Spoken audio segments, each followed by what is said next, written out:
Aitina, thank you for being here with me today on Passionate Living. Yes, thank you so much for having me. I appreciate the opportunity.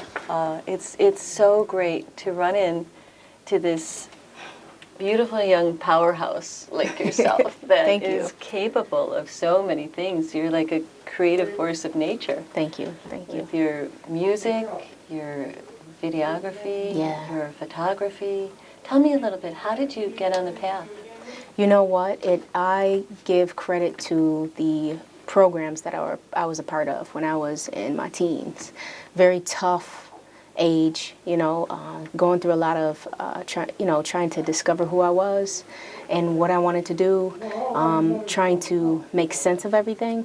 And it was a program called Yo Buffalo, right here in Buffalo, that I really was drawn to, and I learned about through my high school. I went to performing arts, and this unique program allowed for different individuals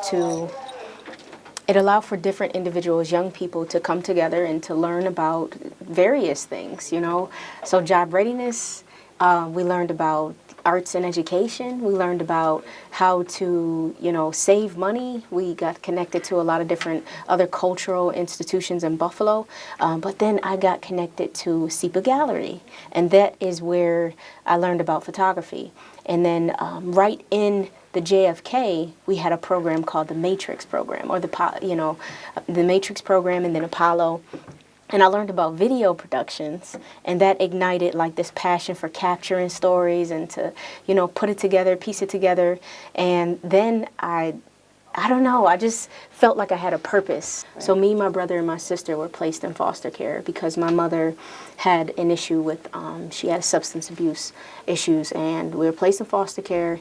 And through that, we had to go to counseling. And so we lost her when I was 3 due to an overdose. And so we were connected to different counselors, and there was this one counselor who gave me a pen and a paper, and she told me to write down how I felt. Didn't understand it at first, but that's where the journey began, to the journey of finding my voice with the paper and pen. And, drawing pictures, and that developed into stories. And I just remember the feeling I had with creating characters that were really me, but I was hiding behind them, and no one really knew it was my story I was telling. I felt safe. No matter what hardship we endure, even Absolutely. at a very young age, where you lost your mom at 3, which is powerful, that with faith, with a vision for the future, by tuning in to whatever it is that lights us up, that we can overcome it. And not just overcome it, but use that in the art, use that in the expression and in the storytelling, so that you can touch other people's lives who maybe need to hear that message, which is what you're doing. There's beauty in the pain. And I know pain doesn't feel good. My past, sometimes I look back at it and it hits me, and it's like, I wish my biological mother could see my children.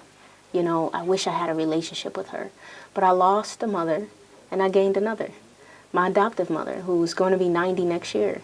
And she did the best that she could to keep us involved in cultural activities within the community.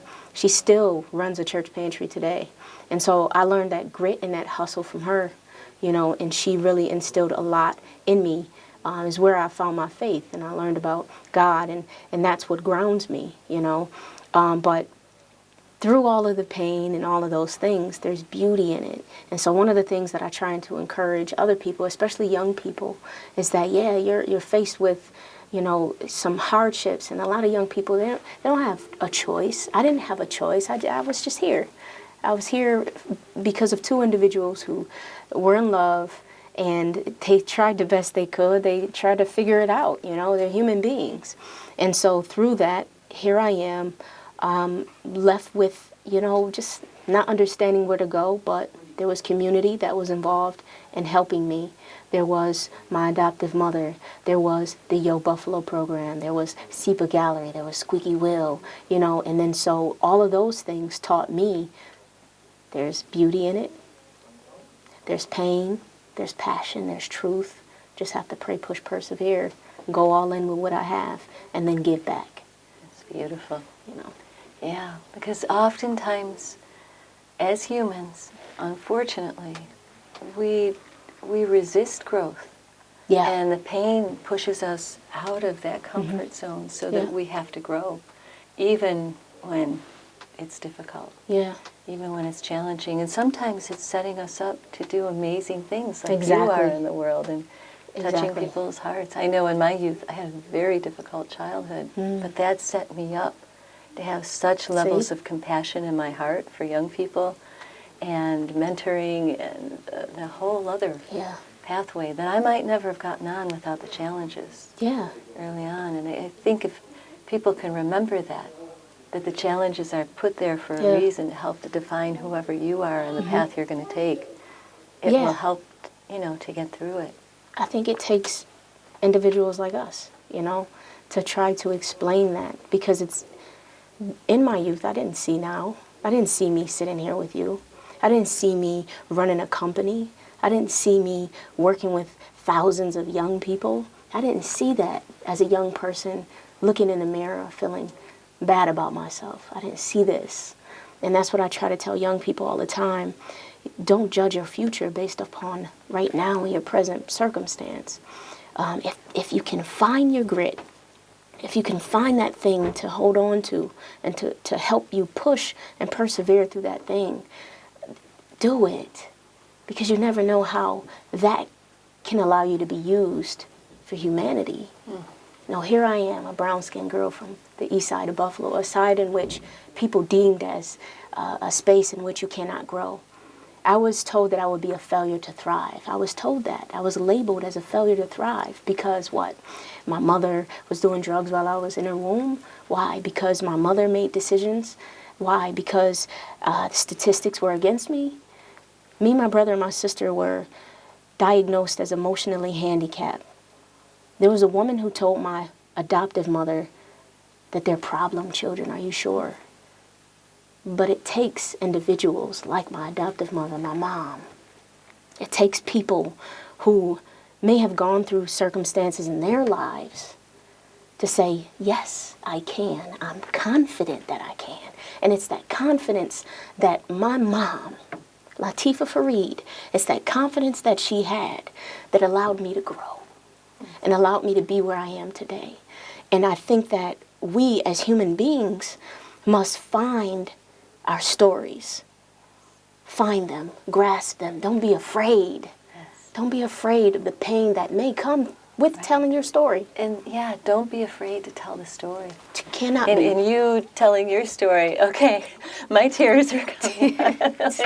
It touched my heart. But it's real. Had you not been telling from the depths of your soul, it wouldn't have touched me. It wouldn't have opened up something inside of me to bring about an emotion, to have an awareness. I think that that's what we must do. And I'm thankful that I walked into SEPA Gallery and I met Lauren Tent. I'm grateful that I stepped into Squeaky Will, and I'm grateful for those opportunities, and I was given this weapon of mass creativity. And I am grateful. I walked into WUFO today, and I met this beautiful light in you. What a blessing. I am so, so grateful to know you today.